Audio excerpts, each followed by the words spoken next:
Hello everyone and welcome back. Continue कर रहे हैं जी हमारा टॉपिक कार्बोहाइड्रेट्स। अब तक हमने कार्बोहाइड्रेट में ये पढ़ा था कि कार्बोहाइड्रेट की बेसिक जो कंपोजिशन है उसमें फंक्शनल ग्रुप स्टार्ट करा था हमने एक कार्बोनिल कार्बन से।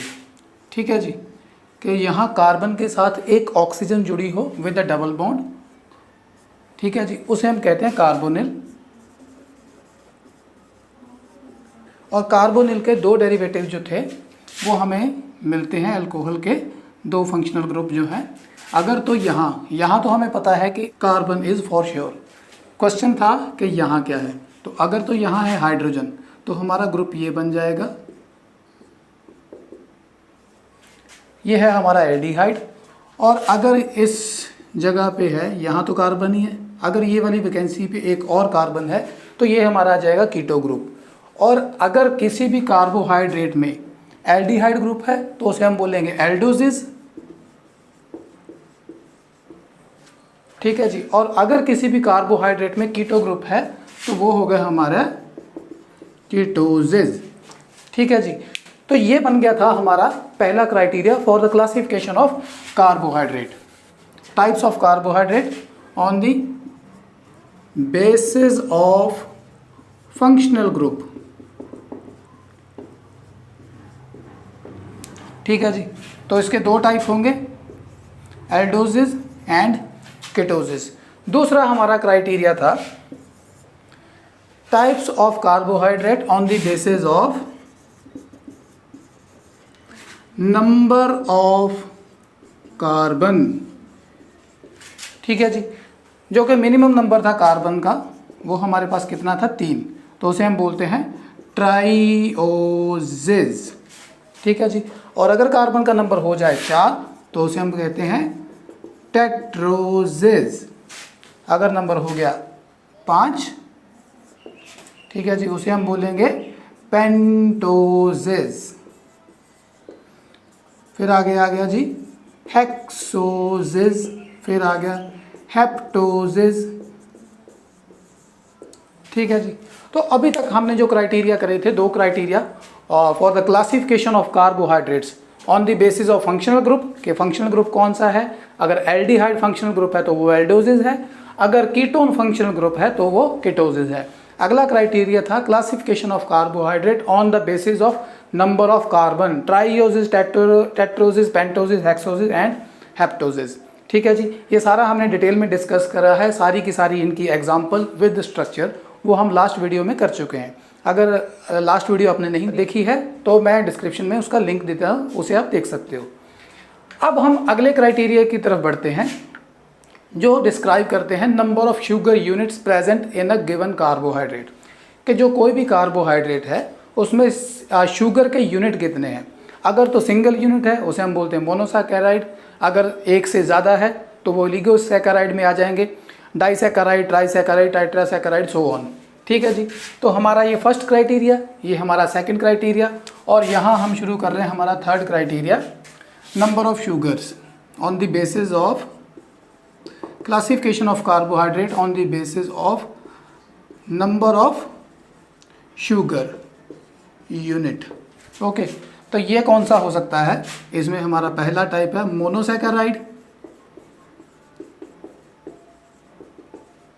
ठीक है जी, दूसरा है ओलिगोसैकेराइड, इसकी जो फर्दर क्लासेस है वो आगे भी जाके करेंगे, इसमें डाइसैकेराइड, ट्राइसैकेराइड, टेट्रासैकेराइड आएंगे। और थर्ड है जी हमारा पॉलीसैकेराइड्स।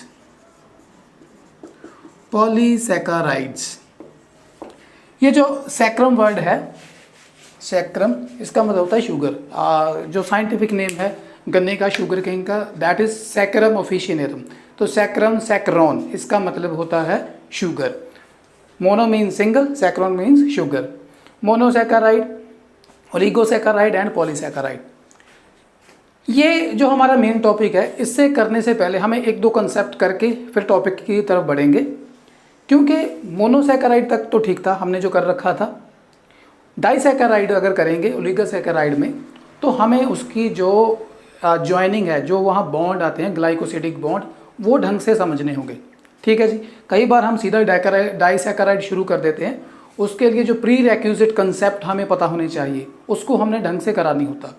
तो एक दो प्री रेक्विजिट का कॉन्सेप्ट हम करके आगे बढ़ेंगे, वो मैं आपको पहले ही बता देता हूँ। साइक्लिक फॉर्म,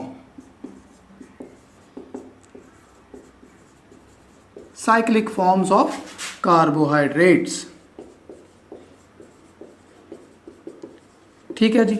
ये करने के लिए हमें एक चीज समझ आनी चाहिए, वो है जी हेमी एसिटल्स एंड एसिटल्स, हेमी कीटल्स एंड कीटल्स, ठीक है जी। ये एक छोटा सा कॉन्सेप्ट है केमिस्ट्री का जो हमें बहुत ज़्यादा हेल्प करता है शुगर्स को समझने के लिए, और स्पेसिफिकली जब हम बात कर रहे होते हैं रिड्यूसिंग शुगर की। देखिए जी, रिड्यूसिंग शुगर एक ऐसा कॉन्सेप्ट है जो बार बार पढ़ने पे भी कई बार, खास तौर पे जो मेडिकल स्टूडेंट हैं उनको नहीं समझ आता कि रिड्यूसिंग शुगर क्या है। वो कॉन्सेप्ट हम इतने अच्छे तरीके से करेंगे कि आपको आगे के लिए कोई भी कन्फ्यूजन नहीं होगा। आप किसी भी शुगर को देखते ही, चाहे वो मोनोसैकेराइड है चाहे वो डाइसैकेराइड है, आप आराम से उसे पहचान लोगे कि ये एक रिड्यूसिंग शुगर है या फिर नॉन रिड्यूसिंग शुगर है, ठीक है जी। तो इन्हीं कॉन्सेप्ट से हम शुरू करेंगे। हमने कार्बोहाइड्रेट शुरू करे थे कार्बोनिल ग्रुप से, इनफैक्ट हमने बायोकेमिस्ट्री ही कार्बोनिल ग्रुप से शुरू करी थी। तो ये है जी हमारा carbonyl group, C double bond O, और बाकी ये हमारे दो बॉन्ड। देखिए यहाँ तो फॉर श्योर क्या है, कार्बन, और यहाँ अगर हाइड्रोजन है तो ये है जी हमारा एल्डिहाइड ग्रुप।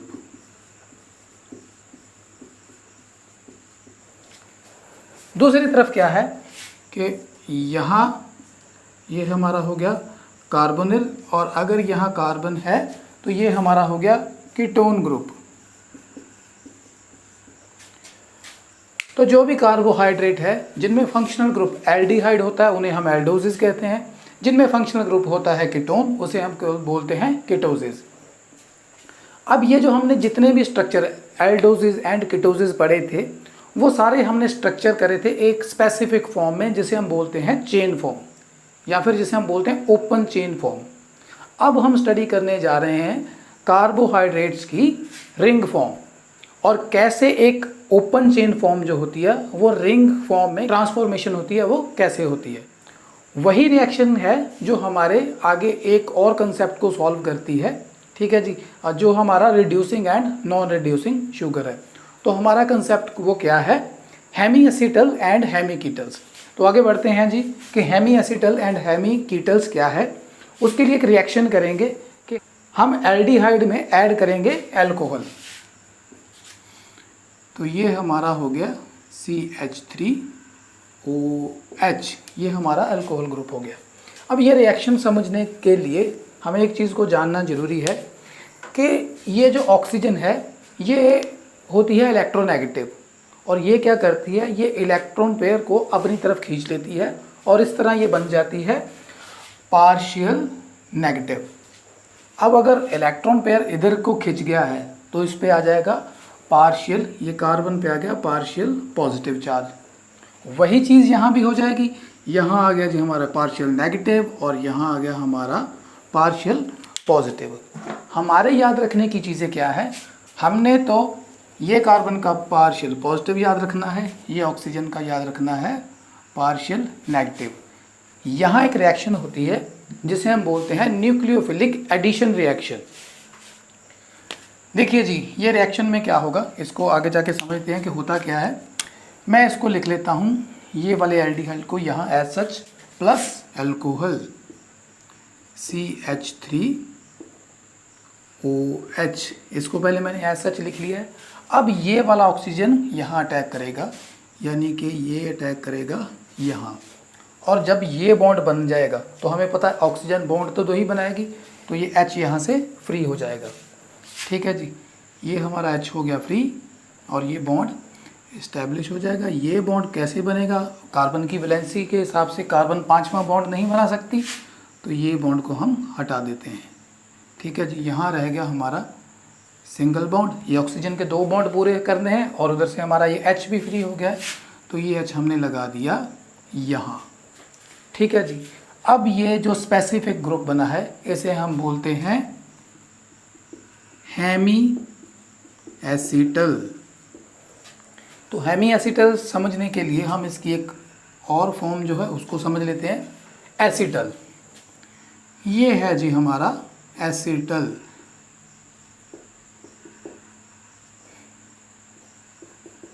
अगर हम यहाँ भी CH3 या फिर कार्बन लगी हुई हो, ठीक है जी।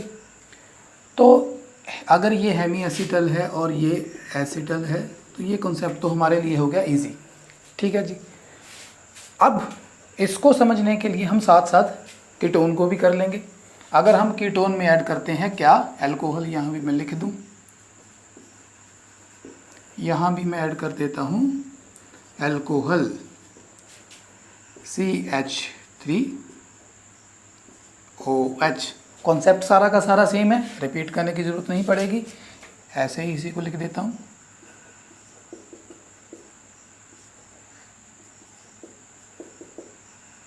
ठीक है जी। अब ये बना हेमी कीटल। ये क्या बन गया हमारा, हेमी कीटल। और इसी से कीटल भी बता देता हूँ कि यहाँ हाइड्रोजन के बजाय फिर कार्बन आ गया।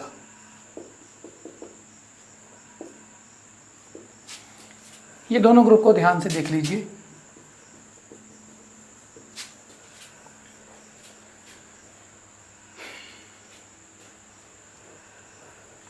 अब देखिए हेमी एसीटल या हेमी कीटल क्या चीज़ होती है। ये जो हमने कार्बन की चेन कार्बन सेलेक्ट करी थी, यहाँ हम अगर इसको लिख दें R ग्रुप, ठीक है जी, इसको मैं लिख देता हूँ R, ठीक, और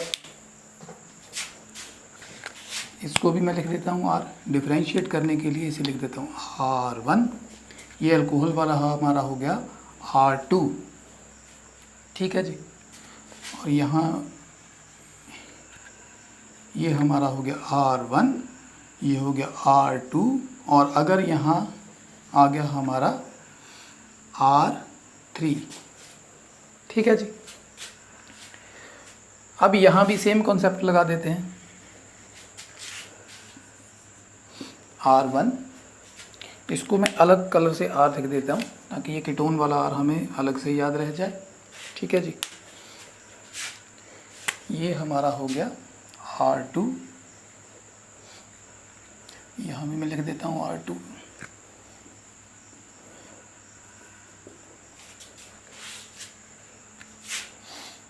R1, अल्कोहल वाले को मैं लिख देता हूँ R2,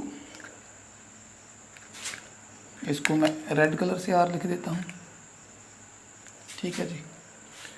और यहाँ हम इसको R1, R2, और ये हमारा हो गया R3। इसका मतलब क्या है जी, कार्बन चेन। सिंपल चीज़ है जी समझने को। यहाँ R लगा हुआ, यहाँ OR है, और यहाँ हो गया H। ये जो H है ये सिग्निफाई करेगा किसको, एल्डिहाइड ग्रुप को, ठीक है जी। ये एल्डिहाइड ग्रुप को सिग्निफाई कर रहा है। अगर तो नीचे H है तो एल्डिहाइड, हेमी एसीटल, एसीटल। अगर नीचे है कार्बन तो कीटोन, हेमी कीटल, और ये फिर आ जाएगा कीटल। यहाँ भी आप लिख देते हैं, ठीक है जी। और हमारी जो ये वाली पोजीशन है, देखिए अगर तो यहाँ सिंगल OH ग्रुप है, ठीक है, तो ये हेमी कीटल है। अगर OR दोनों जगह पे OR आ गया, यहाँ भी दोनों जगह पे OR आ गया, तो हेमी वाली बात नहीं रहेगी, ठीक है जी। दोनों जगह पे है तो एसीटल, एक जगह पे है तो हेमी एसीटल, दोनों जगह पे है तो कीटल, एक जगह पे है तो हेमी कीटल, ठीक है जी। कॉन्सेप्ट बड़ा इजी है, दोबारा याद रख लीजिए। ये नीचे वाला जो H है, ठीक है जी, ये डिसाइड करेगा कि ग्रुप एसीटल है या कीटल है। अगर तो कार्बन है तो कीटल है, अगर तो हाइड्रोजन है तो ये एसीटल है।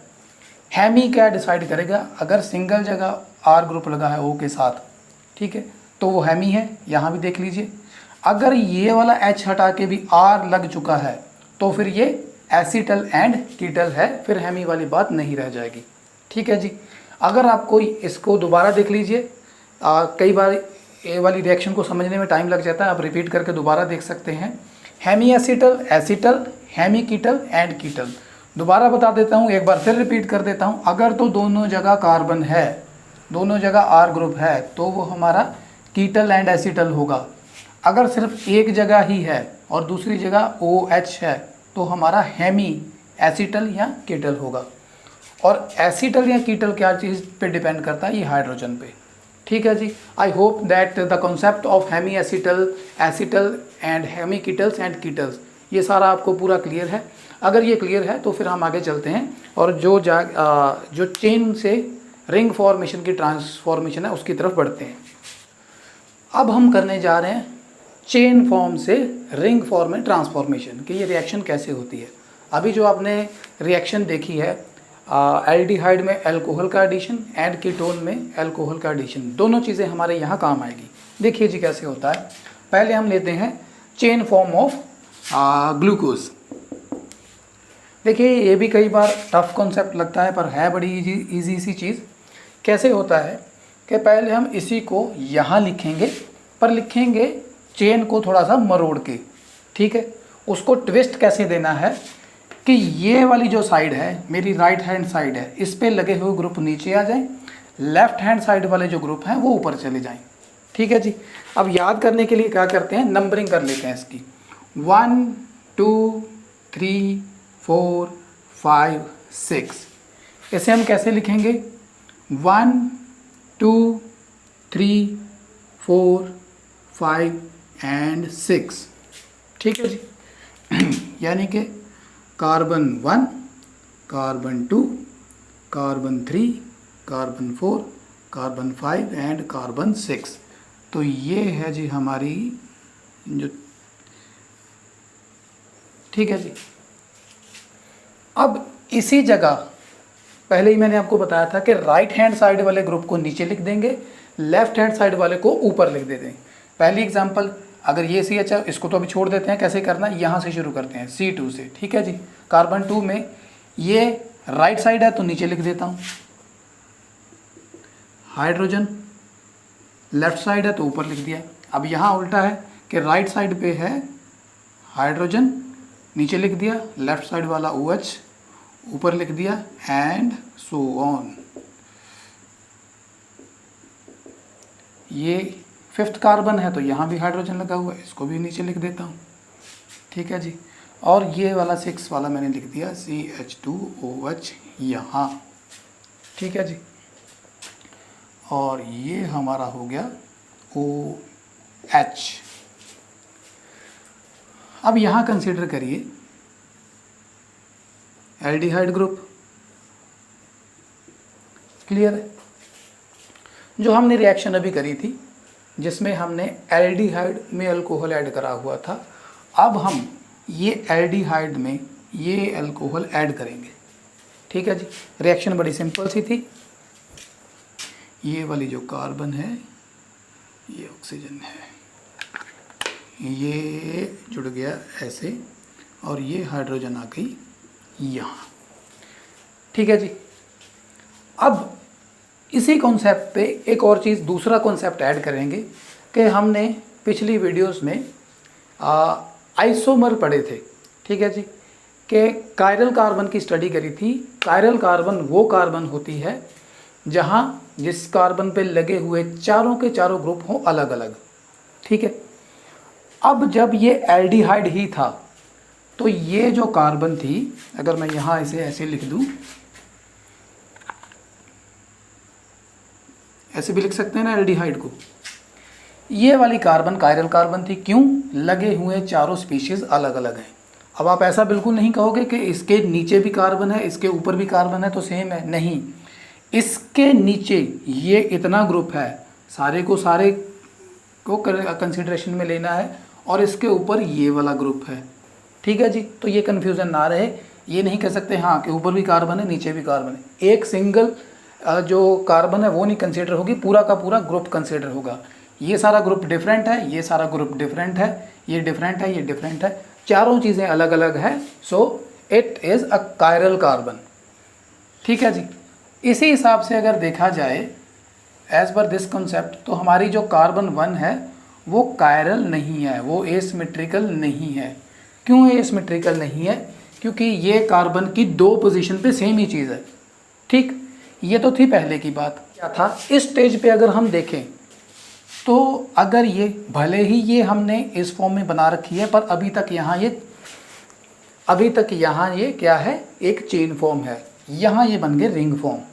अगर चेन फॉर्म देखें तो ये वाली कार्बन पे दो पोजीशन पे एक ही चीज़ है, ऑक्सीजन। तो ये है जो हमारी कायरल कार्बन नहीं है। इसको अगर देखें 1 2 3 4 चारों के चारों ग्रुप अलग है, तो ये क्या हो गया, एक नया कायरल सेंटर जो है वो बन गया। इस क्या होगा कि ये वाली का भी ऐसे घूमने का 180 डिग्री घूमने की टेंडेंसी आ जाएगी। उसका रिजल्ट होगा जी ये दो नए आइसोमर्स।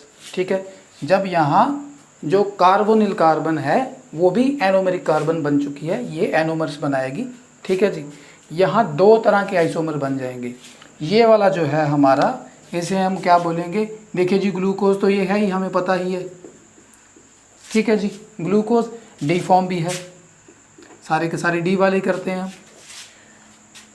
ये है जी बीटा डी ग्लूकोज, और ये हो गया हमारा अल्फा डी ग्लूकोज। यहाँ ये हाइड्रोक्सी ग्रुप इसी हाइड्रोक्सी के साथ आ गया, सिस फॉर्म कह सकते हैं, वो हमारा अल्फा डी ग्लूकोज है। और यहाँ अगर ये ऑपोजिट हो गया, ठीक है, ट्रांसफॉर्म जो हो गई, इसे हम बोलते हैं बीटा डी ग्लूकोज। तो ये जो हमने रिएक्शन करी थी, ठीक है जी, जिसमें हमने एसिटल बनाए थे, अगर आपको याद हो एसिटल की मैंने आपको बताया था कि ये हमारी कार्बोनिल कार्बन जो थी ये चेंज हो जाएगी अगर तो ऊपर OH है। ठीक है, हमें एल्डिहाइड का क्या पता था कि ये कार्बन यहाँ पहले डबल बॉन्ड हो था, जब अल्कोहल रिएक्ट हुआ तो यहाँ क्या आ गया था, ये वाली चीज़, ये ऑक्सीजन, यहाँ हमने लिख दिया था R। ठीक है जी, ये हमारा R1 था, ये हमारा हो गया था R2। अगर सेम चीज़ हम यहाँ देखें, ये हमारी ऑक्सीजन हो गई, ये हमारा R1 हो गया, ये हमारा R2 हो गया। यानी कि हमें क्या दिख रहा है, ये जो कार्बन है ये वाली, इसके नीचे भी कार्बन है, फिर ऑक्सीजन के दूसरी साइड भी कार्बन है, हो गया, और ये ऊपर OH ग्रुप लगा हुआ है। अगर यहाँ भी कार्बन होती तो ये बन जाता एसिटल। अब ये क्या है हमारा, हेमी एसिटल। ठीक है जी, तो वो जो रिएक्शन हमने करी थी वो हमें यहाँ हेल्प कर रही है। तो हमें ये इसकी आइसोमेराइजेशन में एक नई फॉर्म जो बनी है वो इंट्रोड्यूस हो गई है, उसका हमने यहाँ जानकारी हासिल करी कि बीटा डी ग्लूकोज क्या है और अल्फ़ा डी ग्लूकोज क्या है। ऐसे ही करके हम बाकी भी जो मोनोसैकेराइड हैं उनकी भी बीटा एंड अल्फ़ा फॉर्म कर सकते हैं।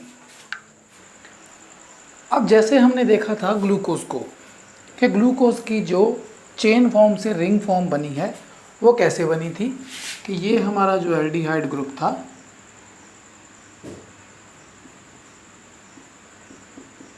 ठीक है जी, यहाँ पे ये जो ऑक्सीजन थी वो यहाँ आके ऐसे अटैच हुई थी।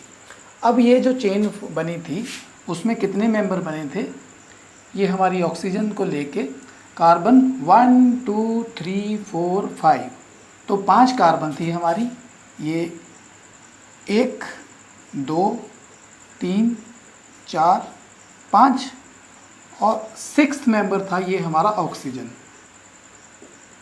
तो ये बनी थी हमारी 6 मेंबर चेन जो कि सिमिलर टू है पायरान। इसीलिए ग्लूकोज की इस फॉर्म को हम पायरान फॉर्म भी बोलते हैं, या फिर इसे हम बोल देते हैं ग्लूकोपाइरूनोज। ठीक है जी।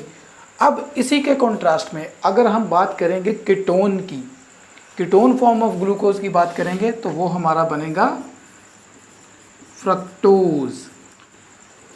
अब यानी कि ये जो ऑक्सीजन अटैक करेगी ये सेकंड कार्बन पे करेगी, ना कि कार्बन 1 पे। ठीक है जी। तो इससे क्या होगा कि कार्बन 1 जो है, ये जो C1 है ये पार्टिसिपेट नहीं करेगी, सिर्फ C2 पार्टिसिपेट करेगी। और जैसे ही हमारे पहले क्या था, हमारी जो 6th कार्बन थी ये एज एन एक्सटेंशन ग्रुप था। अगर हम इसकी बात करें 1 2 3 4 और ऑक्सीजन 5, तो कार्बन 2, कार्बन 3, कार्बन 4, कार्बन 5, ठीक है जी। ये जो है कार्बन 5 के बाद ये हमारा C5 है जी, यहाँ ऑक्सीजन आ गई। पहले एक्सटेंशन सिर्फ कार्बन 5 की थी, ये वाला ग्रुप। अब कार्बन 1 की एक्सटेंशन ये, कार्बन 2 की एक्सटेंशन ये, और कार्बन 5 की ये दोनों ग्रुप जो है हमारे ऐसे आ जाएंगे यहाँ, ठीक है जी। अब ये जो रिंग बनेगी, इस रिंग में मेंबर होंगे सिर्फ हमारे 5, 4 कार्बन और 1 ऑक्सीजन। इसे हम बोलते हैं फ्यूरान फॉर्म, ठीक है जी। ये हमारा था पायरान और ये हमारा होगा फ्यूरान।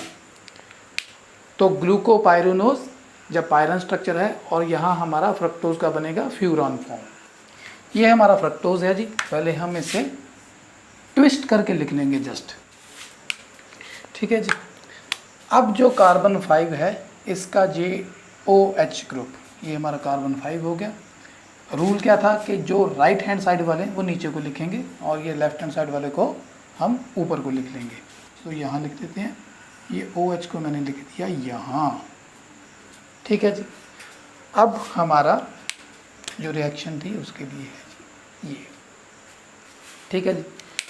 जैसे हमने ग्लूकोज का पायरन स्ट्रक्चर बनाया था, अब जब हम फ्रक्टोज का फ्यूरान स्ट्रक्चर बनाएंगे तो यहाँ हम याद करेंगे हेमिकीटल्स, ठीक है जी। तो ये जो बॉन्ड बनेगा अब ये ऐसे, और ये हमारा आ गया हाइड्रोजन, ठीक है जी। अगर हम इस स्पेसिफिक कंपाउंड को देखते हैं, हम इसका कंपैरिजन कर सकते हैं। ये एक हेमिकीटल ही है, यहाँ आप देख लीजिए हेमिकीटल और कीटल का डिफरेंसेस कि अब इस पोजीशन पे OH है। अगर इसका फर्दर बॉन्ड बने, कुछ ऐसी ट्रांसफॉर्मेशन करें जो हम आगे जाके डाइसैकराइड में पढ़ेंगे, ये H को रिप्लेस करके अगर कार्बन आ जाएगी तो वो बन जाएगा ये कीटल। अब यहाँ इस वाली पोजीशन पे अगर 1 2 3 4 चारों की चारों देखी जाए तो ये सारे के सारे हेमिकीटल से मैच कर रहे हैं। अगर मैं इस हाइड्रोजन को भी कार्बन से रिप्लेस कर दूं तो वो हमारा बन जाएगा कीटल, और कीटल बनेगा तब जब हम बनाएंगे इसका ग्लाइकोसिडिक बॉन्ड, इसका डाइसैकराइड या फिर अदर एलिगोसैकराइड या पॉलीसैकराइड बनाने के लिए। तो ये हमारा था फ्रक्टोज का फ्यूरान स्ट्रक्चर। तो यहाँ हमने सारी की सारी क्लियर कर रही हैं चेन फॉर्म, ग्लूकोज की चेन फॉर्म, ग्लूकोज की पायरन फॉर्म, फ्रक्टोज की चेन फॉर्म यानी कि किसी कीटोसिस की चेन फॉर्म जो बनती है फ्यूरान फॉर्म।